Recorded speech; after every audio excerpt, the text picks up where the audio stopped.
चलिए बेटा, तो देखते हैं इस क्लास में हम लोग डिजिटल फिल्टर और एनालॉग फिल्टर के बीच में डिफरेंस देख लेते हैं, ठीक है ना। चलिए, तो डिजिटल फिल्टर क्या है? It operates on the digital samples या sampled version of the signal.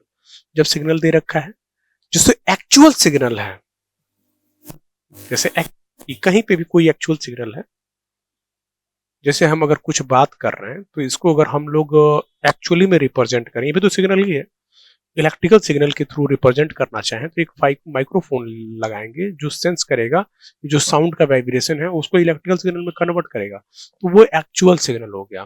तो उस एक्चुअल सिग्नल पे जो ऑपरेट होता है वो एनालॉग फिल्टर होता है। और एनालॉग फिल्टर में जो कम रजिस्टर, इंडक्टर, कैपेसिटर, ठीक है, नेटवर्क में पढ़ा हुआ आप लोगों ने, ठीक है, तो वो हो जाता है सिग्नल पे। तो देखो, its operates on analogue signal या एक्चुअल सिग्नल। अब जो एक्चुअल सिग्नल है, हमने बताया था सैंपलिंग थ्योरम, याद आ रहा है आप लोग को? सैंपलिंग थ्योरम में बताया था कि जो कॉन्टिन्यूअस को सैंपल्ड करके कैसे डिस्क्रीट करते हैं हम लोग, तो डिजिटल फिल्टर ऑपरेट होता है डिस्क्रीट सिग्नल पे, तो यानी sampled version of the actual signal. It's operates on the digital samples, यानी sampled version of the signal पे ऑपरेट होगा कौन? Digital filter. It is defined by the linear difference equation. अब यहां डिजिटल की बात करें तो यहां डिफरेंस इक्वेशन चलेगा। अभी एक एग्जांपल बताए थे ना हम, y of n minus something का, यहां पे डिफरेंस इक्वेशन का मतलब ये हो गया, देखो तो ये डिफरेंस इक्वेशन हो गया, कहां गया बच्चे? ये वाला इक्वेशन, जल्दी आओ भाई, बच्चों को दिखाना है डिफरेंस इक्वेशन, जल्दी आओ। ये देखो ध्यान से, बहुत पीछे चला गया, ये रहा डिफरेंस इक्वेशन, राइट? क्लियर है? चलो अब देखो, तो जो डिजिटल फिल्टर है वो डिफरेंस इक्वेशन पे ऑपरेट होगा या डिफरेंस इक्वेशन से डिफाइन होगा, राइट? लेकिन जब हम लोग बात करेंगे किसका? एनालॉग फिल्टर का, तो एनालॉग फिल्टर क्या होगा बेटा? जब बात करेंगे एनालॉग फिल्टर का, तो एनालॉग फिल्टर पे आ जाओ, राइट?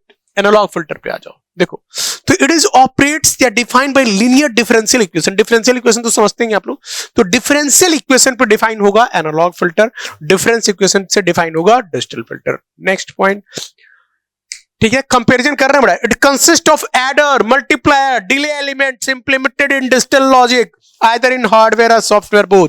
अभी देखा था आपने, फिल्टर को ही तो रिप्रेजेंट कर रहे थे हम लोग, FIR फिल्टर को रिप्रेजेंट कर रहे थे डिफरेंट स्ट्रक्चर से, तो वहां डिले एलिमेंट आ रहा था जिसको जेड इनवर्स हम लोग कह रहे थे, और एडर हम लोग यूज कर रहे थे, ऐसे यूज हो रहा था एडर, इसको क्या कहते हैं हम लोग? एडर यूज करते हैं। डिले एलिमेंट्स, एडर, मल्टीप्लायर कहां यूज होता है? तो हमारा डिजिटल फिल्टर में यूज होता है। अब आइए एनालॉग फिल्टर में। Analogue filter, it consist of electrical component like resistor, capacitor and inductor. तो इसमें रेजिस्टर, कंडक्टर और रेजिस्टर, इंडक्टर, कैपेसिटर यूज होता है किसमें? एनालॉग फिल्टर में। तो कुछ थोड़ा बहुत डिफरेंस, थोड़ा बहुत फीलिंग आ रहा होगा एनालॉग और डिजिटल के बारे में, ठीक है, बस इतना ही रखिए, ज्यादा फीलिंग लेने की जरूरत नहीं है। एग्जाम में पूछा जाएगा कंपैरिजन, ये कंपैरिजन दे दीजिएगा, काम हो जाएगा, ठीक है। चलिए अब आते हैं हम लोग डिजिटल फिल्टर और एनालॉग फिल्टर में। एक और ये डिफरेंस क्या है? In digital filter the filter coefficient are designed to satisfy the desired frequency response. आप लोग को याद है डिजायर्ड फ्रीक्वेंसी रिस्पांस क्या था? HD ऑफ ओमेगा, ठीक है। तो HD ऑफ सैटिस्फाई, उसको सैटिस्फाई करने के लिए हमको डिजिटल फिल्टर कोफिशिएंट यानी HDN, ठीक है, की वैल्यू कैलकुलेट कर रहे थे, विंडो फ्रीक्वेंसी मेथड बताए थे, याद आ रहा है कुछ? चलो यहां आ जाओ। In analogue filter the approximation problem is solved to satisfy the desired frequency response. जो अप्रोक्सीमेशन प्रॉब्लम होगा उसका डायरेक्ट हम लोग क्या कर लेंगे?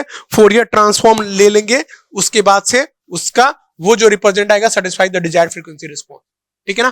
क्लियर है? जैसे मान लो कोई डिफरेंशियल इक्वेशन दे रखा है, दोनों साइड क्या ले लो? फोरियर ट्रांसफॉर्म ले लो, और फोरियर ट्रांसफॉर्म ले, फिर हम लोग क्या निकाल लेंगे? वहां डिजायर्ड फ्रीक्वेंसी रिस्पांस निकाल लेंगे। यहां पे ये वर्क होता है कॉन्टिन्यूअस पे, एनालॉग का मतलब कॉन्टिन्यूअस, कॉन्टिन्यूअस का कॉन्टिन्यूअस फोरियर ट्रांसफॉर्म निकालोगे, ये वर्क होता है किस पे? डिस्क्रीट पे। तो इसमें डिस्क्रीट टाइप फोरियर ट्रांसफॉर्म या DFT निकालेंगे हम लोग, क्लियर है? चलो तो ये हो गया डिफरेंस, ये सब क्लियर हो गया। Analogue, continuous, digital discrete, discrete signal पे ऑपरेट होता है ना बेटा, कॉन्टिन्यूअस समझ रहे हो ना, ये हो गया continuous in nature, this signal is what, continuous in nature, right, इसको कॉन्टिन्यूअस कहते हैं।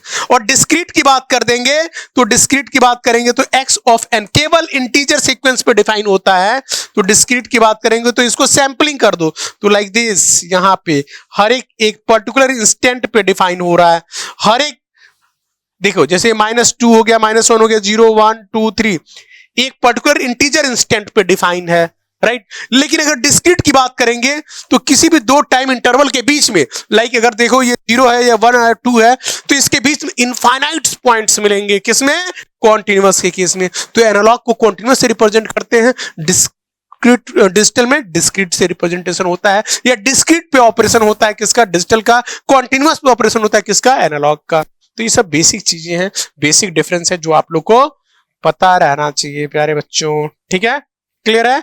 अब आगे बढ़ते हैं हम लोग, तो ये हो गया कंपैरिजन।